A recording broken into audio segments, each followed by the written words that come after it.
We have been talking about it all week. This winter weather we are bracing for, potentially on Thursday, could impact travel across the state. Because of the chances for snow and ice in different locations, road crews from the Texas Department of Transportation are already pre-treating roads with brine.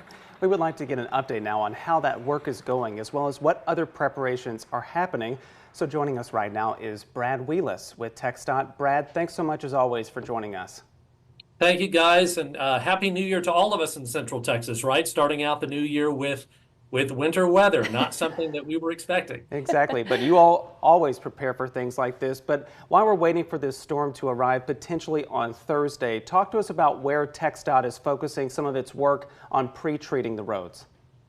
Absolutely. We began pre-treating yesterday here in the Austin area. Our Austin district is 11 counties, so we're out in the hill country as well. We're focusing on the major roadways. That's our main focus, to keep those passable during any winter event. And so yesterday we started with those elevated structures, your bridges, overpasses, the flyovers. Those tend to freeze over first, so we wanted to pre-treat those areas first, and then we'll be pre-treating our major roadways, your I-35s, US SH-71. If you're out toward the other counties, toward the hill country, SH-29, for example, is a priority road, US 281. Okay, when we talk about this pre-treatment, give us a bit of the behind the scenes. What are crews using to do it, and how does it work? Sure. So we use a solution that you mentioned earlier called Brine. This is a saltwater solution that is sprayed on the roadway. So you may have been around the area today and you might have seen those, what I call pinstripes down the lanes, so little white stripes, thin stripes. It's sprayed down as a water solution. It dries and clings to the roadway. We can apply that a couple of days before a storm moves in, and that way when that precipitation starts to fall, it activates the chemicals in this mixture, and that helps to prevent at least the water from freezing. So if you have that rain falling, it's going to lower the temperature in which water freezes, and that helps us out quite a bit. That's the bulk of our pre-treatment. What we can do is come back in with more brine, or we can actually use a granular substance that's a de-icer. And so during the storm, we will go back and retreat these areas, these hot spots where we find ice formulating. Yeah, thank you so much for clarifying all of that and giving people a better sense about what the crews are doing if they should see them out there. But in addition to all of that, TXDOT did get some new equipment this year to deal with any kind of buildup of wintry precipitation on the roads. What more do crews have to work with this time? So we've got a lot of equipment in our arsenal to fight anything that Mother Nature throws at us. And right now we have 5 snowplows in the Austin district. If you go back just before 2020, we did not have any snowplows because we didn't get this type of weather too often, right? We didn't get snow accumulations very often. And so we could use motor graders, we could put blades on fronts of trucks, and that got the job done. It still does, and we still use that equipment.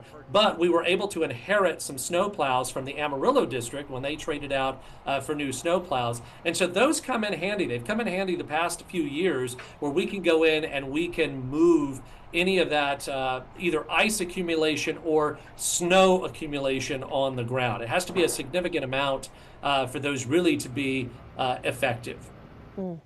I know everybody trying to be better prepared, whether it's on the roads or in our own homes after those storms we've seen the last few years. Okay, what else do you want drivers to know, especially if the road conditions do take a turn for the worst, or if people are maybe leaving the Austin area in those spots where we're watching for even some of that snow?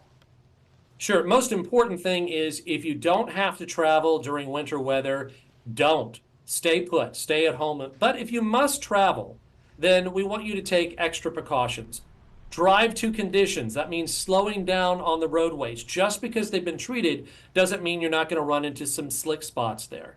We want you to be prepared with your automobile. Make sure that the tires are inflated properly. Have blankets, a little bit of food in the car in case you do get stranded, especially if you're traveling a long distance.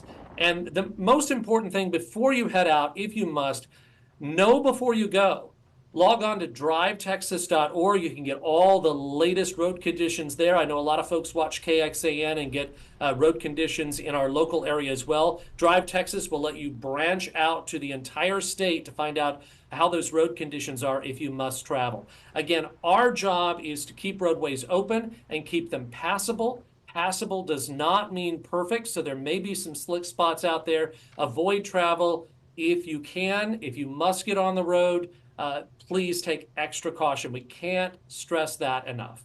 And we should be out of this, hopefully, by the weekend. Brad Wheelis with the Texas Department of Transportation, thank you as always for joining us, and I'm sure we'll be checking in with you again very soon.